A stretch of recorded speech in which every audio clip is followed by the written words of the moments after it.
Ada, Oh Pak. oh, satu ini aja ya? Oke, kalau gitu kita mulai. Saya ingin, nanti Kang Indah kita mulai dari manfaat perdagangan internasional dulu deh. Jadi itu slide ke berapa itu, bukan dari elemen struktur organisasi, tapi dari slide ke-5 apa ya, perdagangan internasional manfaatnya apa? Boleh dibantu slide-nya Kang Indah?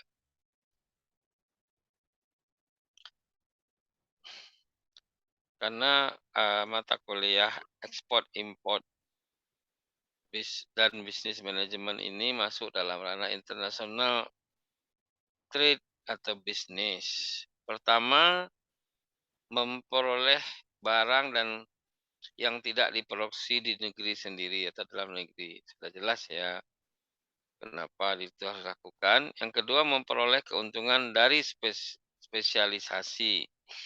Jadi kita tahu bahwa ada produk-produk yang sifatnya di tempat tertentu itu sudah semakin terurai menjadi eh, terspesialisasi.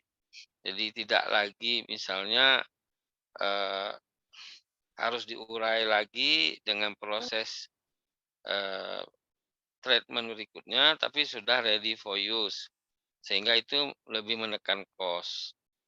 Contohnya banyak, misalnya ya, karet aja misalnya.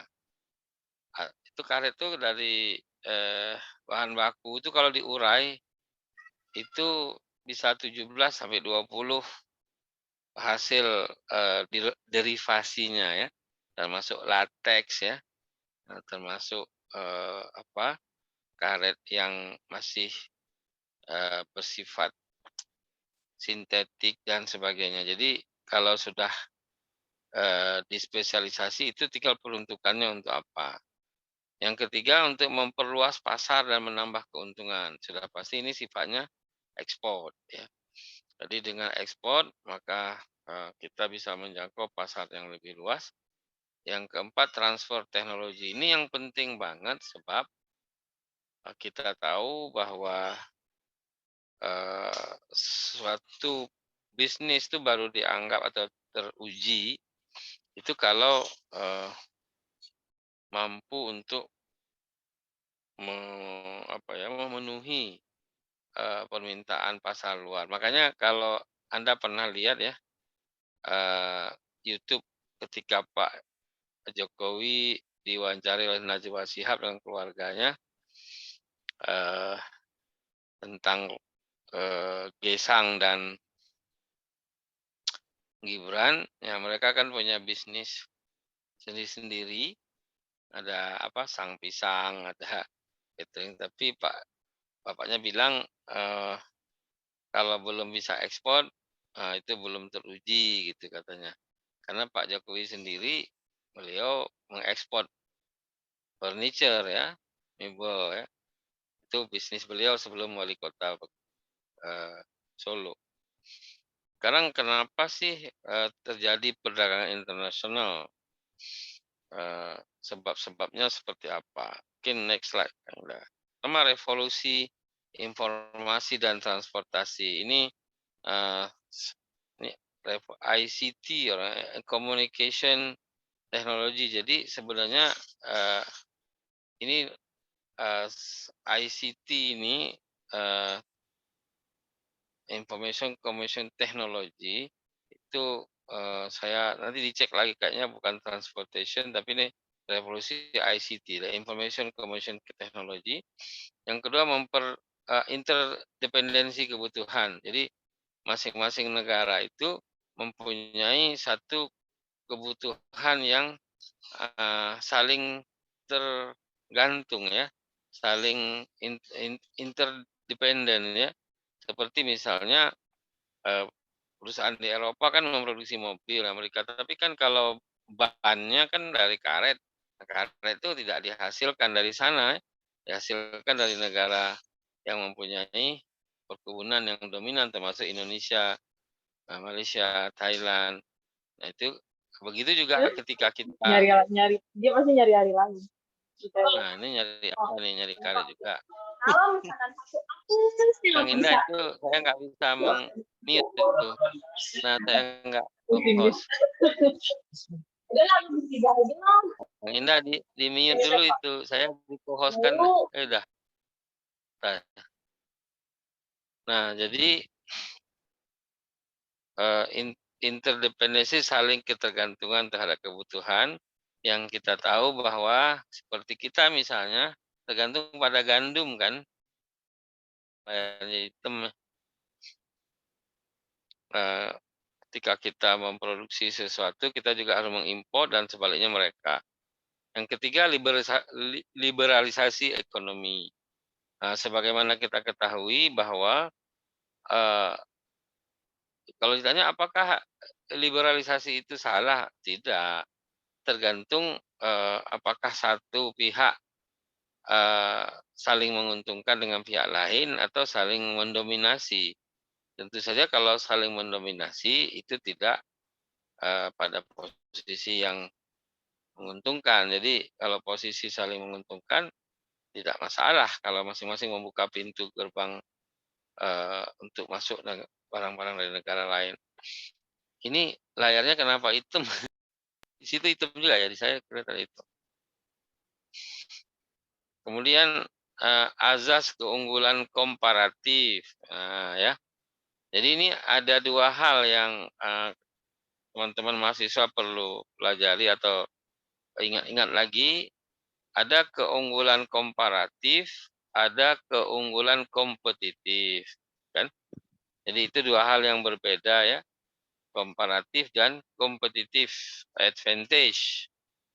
Mungkin boleh saya diskusi nggak di antara yang hadir nih, apa sih perbedaan comparative advantage dengan competitive advantage? Ada nggak yang bisa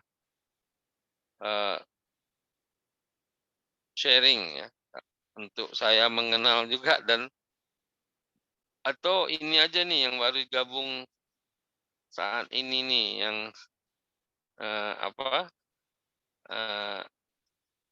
Zareski. Masih pakai Nova apa Zareski sih? Zareski atau Nova, apa panggilan kamu ya? Halo? Kalau Pak, mau ke sini aja juga. Panggilnya Zares, Pak. Oh, Zareski, kamu masih di jalan juga atau gimana? Iya, di pinggir jalan, Pak. Oh, di pinggir. Ya, bagus lah, Ya, jangan di tengah pinggir. ya. Oke, kalau gitu suaranya kedengaran bagus nih. Bisa nggak kamu memberikan sharing apa sih bedanya comparative advantage dengan kompetitif biar kamu nambah poin reward nih, yang lain udah pada ada punya poin reward. Setiap kuliah selalu ada kuis yang ditanyain. Komparatif advantage sama Komparatif dan kompetitif.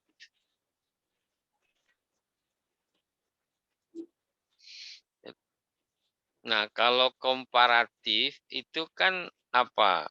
Comparison, membandingkan kan. Jadi keunggulan sebuah produk itu dibandingkan dengan produk lain atau satu perusahaan itu seperti apa, plus minus dan advantage itu kalau komparatif perbedaan. Kalau kompetitif apa itu? kalau kompetitif Competition, ya, Pak. persaingan. Jadi kompetitif itu bersaing, komparatif itu membandingkan. Jadi sehingga orang bisa melihat dia akan memilih yang mana. Misalnya gini ya, antara memilih aqua dengan memilih mineral atau lain itu namanya komparatif. Advantage masing-masing di mana? Ya, antara kalian memilih sedap mie dengan Indomie misalnya gitu, itu komparatif. Nah, jadi kalau kompetitif itu saling mengungguli dalam arti berkompetisi gitu ya. Oke, kita lihat Next slide. Oh, kemana slide-nya Kang Indah? Kena hujan ya kayaknya. Kang Indah masih bisa hidup itunya? Oh, kirain udah kena hujan lagi. Nah, kita bisa melihat berikutnya adalah kebutuhan devisa ya. Jadi kalau ini mulai hujan di sini nih. Jadi kalau kita tidak meningkatkan perdagangan secara internasional, maka kita hanya mempunyai cadangan di uang dalam negeri dan itu sangat rentan dalam posisi bargaining position kita di uh, percaturan internasional. Karena itu devisa ini sangat penting sebagai acuan di dalam menetapkan kurs mata uang dan juga pengaruhnya kepada inflasi dan juga kepada deflasi ya. Kemudian adanya perbedaan selera. Nah, kita tahu bahwa setiap manusia itu kan tidak sama. Ada yang punya selera tertentu sehingga ada orang mengkonsumsi produk impor juga, ada juga yang di luar negeri suka dengan produk kita. Itu sudah tentu merupakan sebuah peluang dalam bisnis. Adanya keanekaragaman kondisi produksi ya. Nah, di sini kan terkait dengan misalnya keterbatasan bahan baku, kemudian salah satu komparatif advantage itu misalnya biaya tenaga kerja ya antara memproduksi di Indonesia dengan memproduksi di Thailand dengan Vietnam itu bagaimana upah tenaga kerjanya, soal peraturan yang terkait dengan buruh itu antar perusahaan di dunia itu akan melihat komparatifnya seperti apa perbedaannya. Kemudian next slide kita lihat jenis-jenis dalam international trade ya. Ekspor, oke. Barter. Nah, barter ini sampai sekarang masih ada, betapapun ini awal-awal sekali terjadinya. Di antara contoh yang pernah terjadi barter itu adalah ketika dulu ada Mbak Tutut namanya anak Pak Harto itu mendapatkan proyek pembangunan jalan tol di Malaysia. Nah, Malaysia itu waktu itu Tun Mahathir Mohamad Perdana Menterinya itu membayar itu dengan ringgit, tetapi juga beliau minta supaya Indonesia membeli 1.000 mobil Proton. Jadi dibarter dengan nilai 1.000 Proton. Jadi kalau Proton itu harganya 200 juta, kan berarti 200 miliar lah lebih kurangnya dibayar dengan mobil produksi Malaysia yang masuk ke Indonesia sehingga dia bisa juga memasarkan produk mobil untuk dikenal di Indonesia yang harapannya kemudian masyarakat Indonesia familiar dengan mobil itu. Tapi sayangnya mobil Proton itu memang tidak terlalu mampu menyaingi mobil produk Toyota ataupun merek lain yang sudah ada di sini sehingga waktu itu hanya dijadikan taksi ya oleh Mbak Tutut.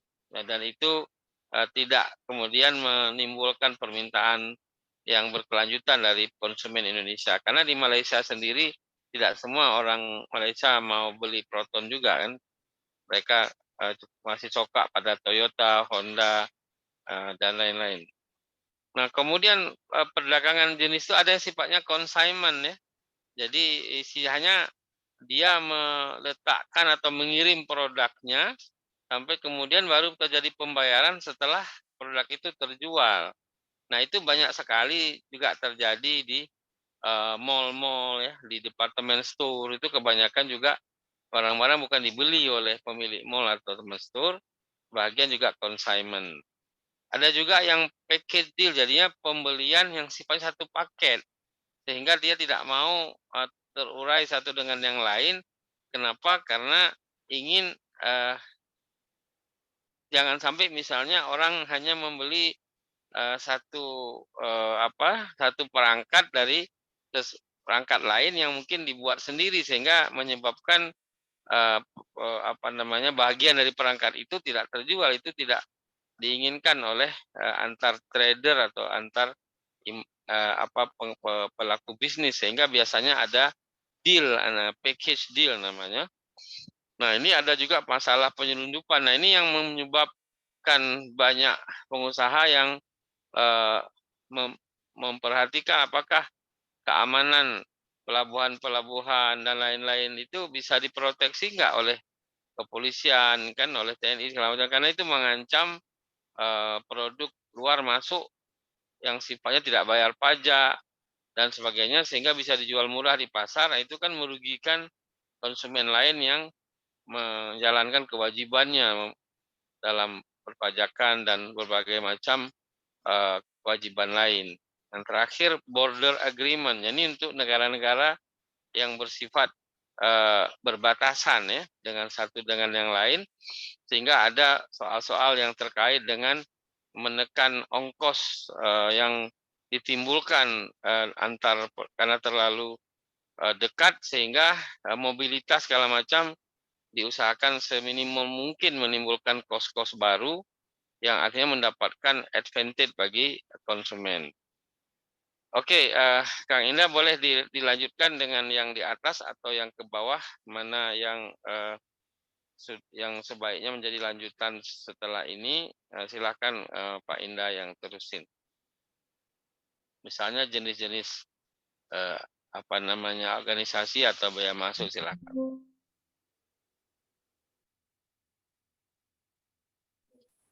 Baik, terima kasih Pak Reza. Kita lanjut ke organisasi ya. Tadi Pak Reza udah banyak menjelaskan tentang perdagangan internasional atau manfaat dan syaratnya. Kalau saya di sini hanya menambahkan tentang organisasi yang pasti ada kaitan dengan manajemen komunikasi bisnis juga ya, karena memang organisasi ini harus ada. Di sini ada elemen-elemen dari struktur organisasi perusahaan. Yang pertama ada chain of command ya, yaitu mendefinisikan bagaimana tugas dan kekuasaan didelegasikan oleh dan bagaimana pekerjaan dibagi menjadi satu organisasi. Ya, jadi adanya job desk-nya ya, jadi didelegasikan atau diserahkan kepada orang yang memang kompeten dalam hal atau bidang itu sendiri ya. Kemudian yang kedua ada span of control atau rentan manajemen di sini ya. Rentan kendali organisasi dapat mewakili dua hal ya, siapa tim di bawah manajer dan tanggung jawab area atau departemen. Jadi masing-masing tadi ada pengendalinya ya atau kontrolnya, atau di sini ada misalkan di bawah manajer itu siapa gitu, nanti kan yang mengontrolnya itu manajer atau bagian-bagian yang ditunjuk sebagai pengendali internal. Biasanya kalau dalam suatu organisasi itu ada yang namanya SPI, Satuan Pengawas Internal atau pengendali. Kita lanjut di sini sentralisasi ya. Sentralisasi di sini memang sangat kurang efisien untuk perusahaan dengan banyak proyek ya dan cabang. Tetapi sentralisasi dapat mengurangi duplikasi tugas antar departemen atau divisi. Ya, memang kalau kita bicara tentang go public ya atau perusahaan-perusahaan yang besar yang banyak cabang, di sini kalau sentralisasi memang kurang efektif, di sini kurang efisien. Tetapi ya sentralisasi ini dapat mengurangi duplikasi tugas, maksudnya tidak ada jabatan rangkap ya antar departemen atau divisi, jadi tercover semua. Tapi memang itu kalau kita tadi bicara di atas bahwa perusahaan itu perusahaan yang besar ya, itu memang agak susah untuk kontrolnya ya. Kemudian yang berikutnya ada spesialisasi di sini ya, dapat meningkatkan kualitas produk, lebih spesifik ya, kepuasan kerja dan produktivitas kerja, memungkinkan individu atau departemen untuk lebih fokus pada tujuan perusahaan di setiap area. Jadi lebih spesialisasi, lebih spesifik ya, sehingga untuk ke arah produktivitas kerjanya sangat fokus ya. Kayak misalnya contoh, kalau di perusahaan Gajah Tunggal itu memang itu sebetulnya bukan membuat ban Gajah Tunggal ya, cuman di situ ada yang namanya lebih spesialisasinya, misalnya ada bannya, misalkan ada spring bednya, ada bed covernya, macam-macam ya. Jadi tidak hanya satu produk ya. Jadi itu akan lebih ini ya, apa, tiap departemen itu memang harus ada lebih fokus pada lebih spesialisasinya. Misalkan bagian ban, misalkan bagian benang ban, misalnya ada kawat-kawat ban, itu memang harus ini ya, lebih fokus, karena memang itu nanti akan berimpact kepada hasil produksi dari suatu perusahaan atau industri itu sendiri. Nah, di sini ada yang disebut dengan formal dan informal ya. Jadi ada namanya formal di sini memang dari katanya udah formal, udah jelas bahwa dalam segala halnya memang harus sesuai dengan prosedur yang ada. Dalam arti perizinan harus ada ya, atau mungkin kalau kita bicara tentang badan BPOM itu harus jelas badan POM-nya ya. Jadi harus memang itu formal, harus ini di pemerintahan. Atau informal di sini ya sebetulnya formal juga, cuman mungkin di sini kalau informal di sini tidak terlalu kalau orang kita bilang tidak, birokrasinya tidak terlalu susah kayak formal ya. Jadi mungkin untuk untuk dalam hal makanan atau produksi makanan kayak yang tidak terlalu lama durasinya, itu bisa dikategorikan dalam informal di sini ya. Kemudian untuk berikutnya ada departementalisasi di sini adalah, atau departemen adalah cara organisasi untuk mengkoordinasikan peran dan tugas yang telah dikelompokkan secara horizontal ya. Jadi masing-masing departemen atau divisi sudah mempunyai tugasnya masing-masing. Jadi udah sesuai dengan job desk-nya masing-masing. Jadi tinggal ada koordinasi antara bagian dan divisi yang satu dengan yang lain. Karena memang dalam suatu industri atau perusahaan yaitu harus ada keterkaitan antara satu dengan yang lain ya, tidak bisa berdiri sendiri. Silakan sampai di sini ada yang didiskusikan dari teman-teman mungkin.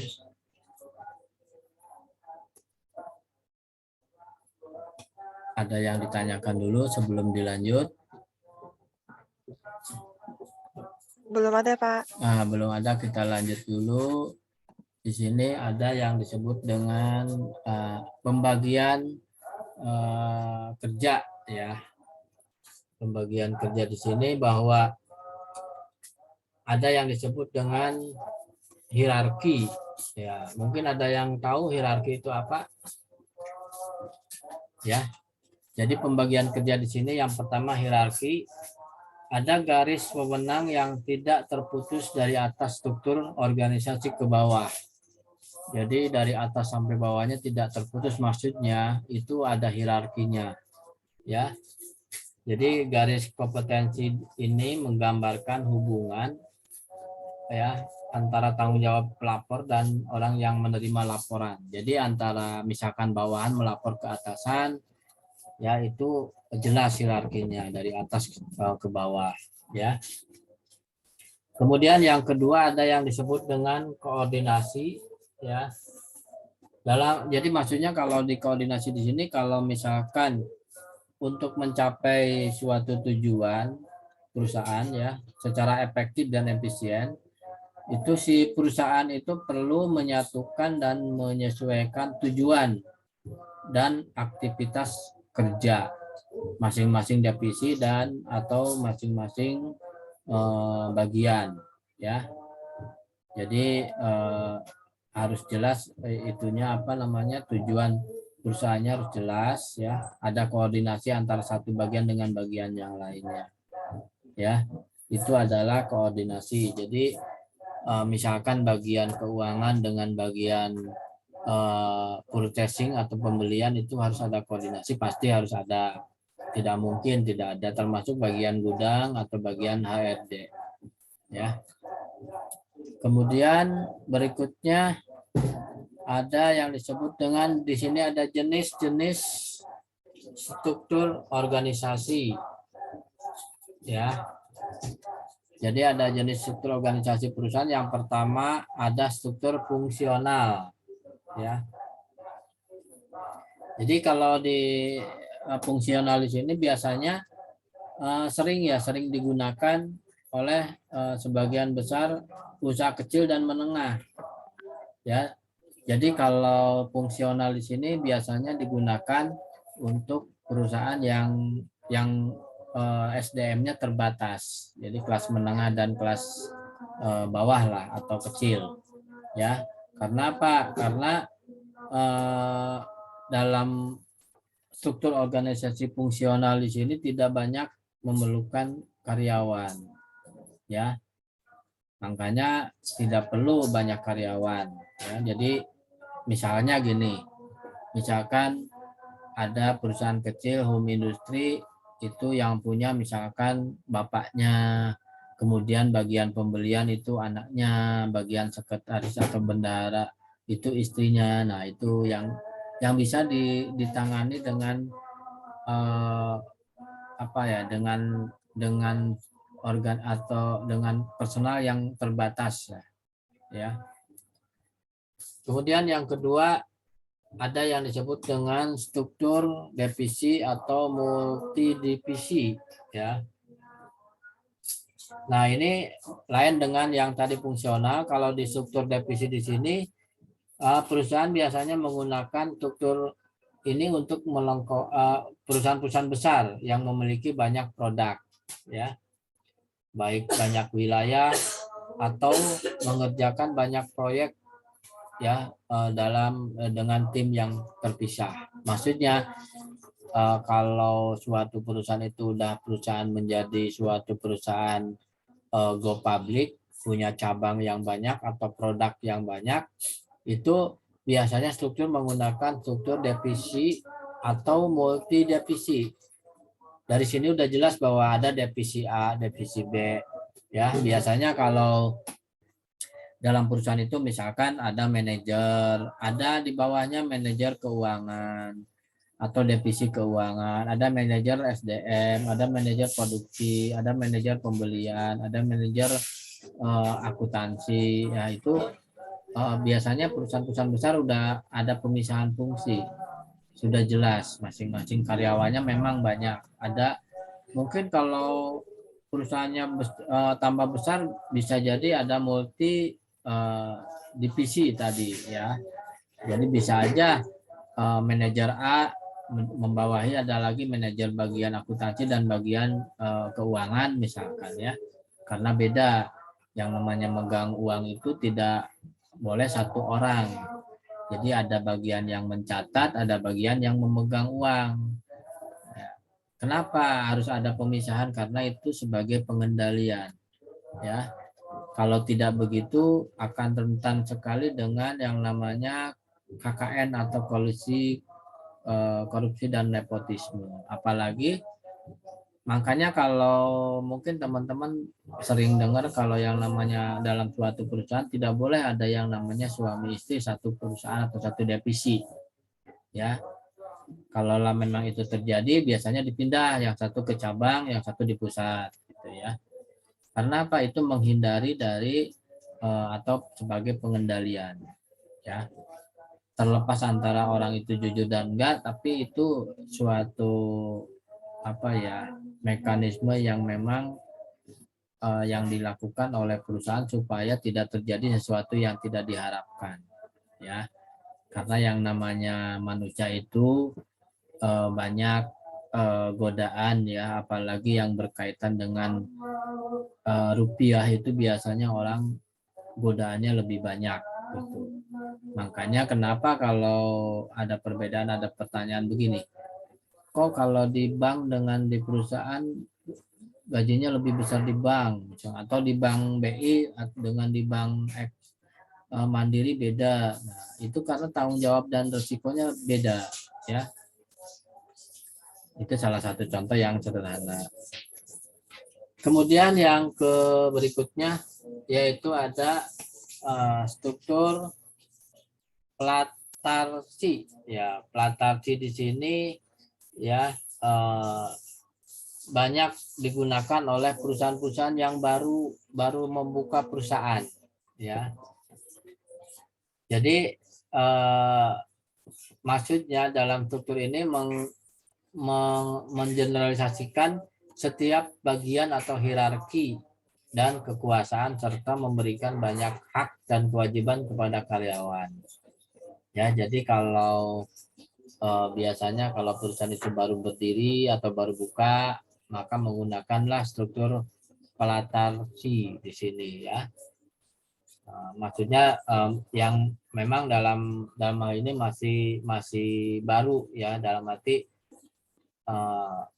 adanya suatu hierarki dan kekuasaan serta memberikan banyak hak dan kewajiban kepada karyawan.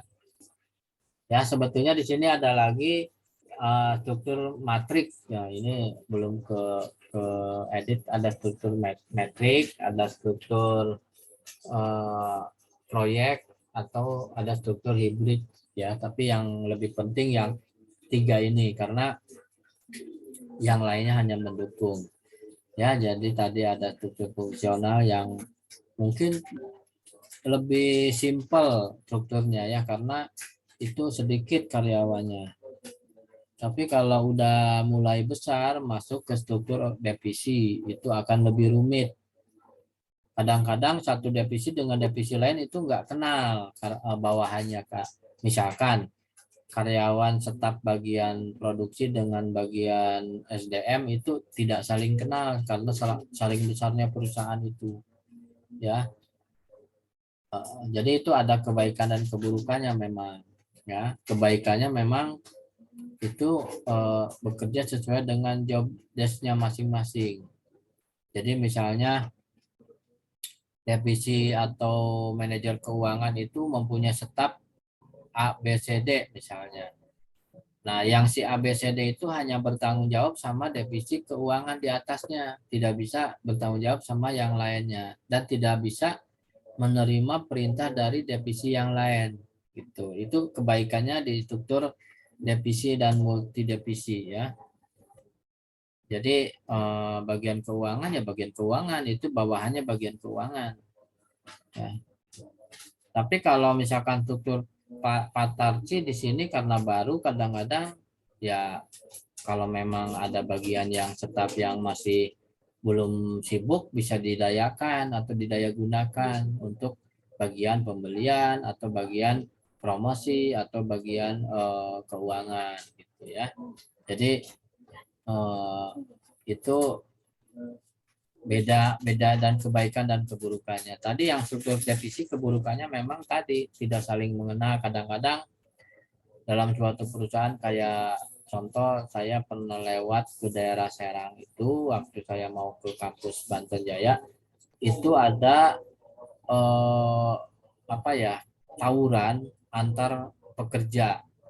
Ternyata setelah dikumpulkan itu ternyata satu manajemen, ya, satu perusahaan yang namanya Nikomas, karyawannya ada 27.000, ya, sehingga itu tidak saling kenal. Ternyata itu pas ditelusuri itu satu perusahaan. Nah, itulah kekurangannya, ya, tidak saling mengenal. Akhirnya udah diselesaikan musyawarah, ternyata satu manajemen, satu perusahaan, tapi beda divisi. Silakan, ada yang ditanyakan. Nah, ini tadi udah sama Pak Reza sampai sini. Tadi saya hanya meneruskan dari awal, ya. Silakan kalau ada yang ditanyakan dulu.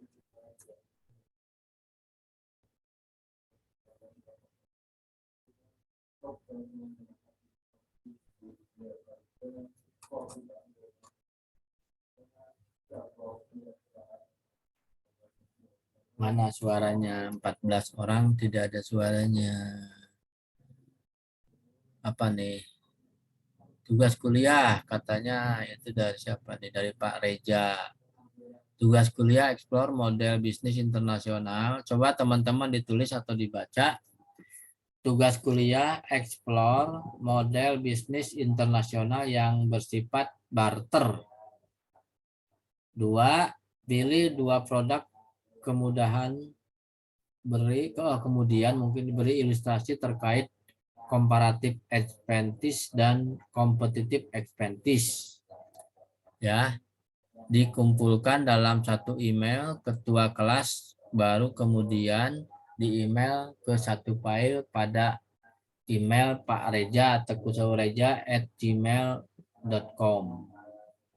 Pak, maaf Pak, bisa ulang lagi Pak tugasnya? Nah, boleh ditulis. Nah, ini karena di chat ini. Tugas kuliah yang pertama, explore model bisnis internasional yang bersifat barter. Ya, mungkin cari contoh model bisnis internasional yang bersifat barter. Kemudian yang kedua, pilih 2 produk, kemudian beri ilustrasi terkait comparative advantage dan competitive advantage. Ya, itu aja 2 soalnya, tugasnya. Jadi masing-masing mengerjakan, kemudian dikumpulkan dalam satu email ketua kelas. Jadi masing-masing dikumpulkan dalam satu email ketua kelas, baru ketua kelas yang mengirim ke email Pak Reja. Gitu. Ada yang ditanyakan?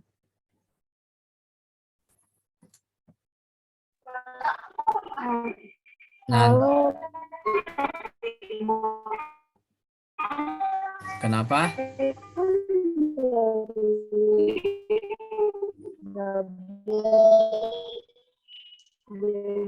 Nanti tanggal 13 itu akan ada kuliah.